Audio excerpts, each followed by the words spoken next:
बिस्मिल्लाहिर्रहमानिर्रहीम। अस्सलाम वालेकुम नाज़रीन। आज रात से शुरू होने वाली कराची में मानसून की शदीद से मूसलाधार बारिशों के हवाले से ताज़ा तरीन रिपोर्ट के साथ हाजिर हूँ।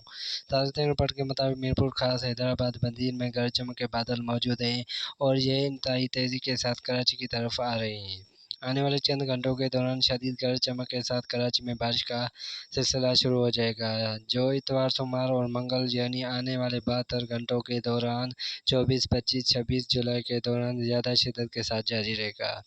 इस दौरान कराची में बारिश की कुल मिकदार 200 से 400 मिलीमीटर तक पहुंचने के बायस शदीद मौसमी हालात और बड़े सैलाब का खतरा है।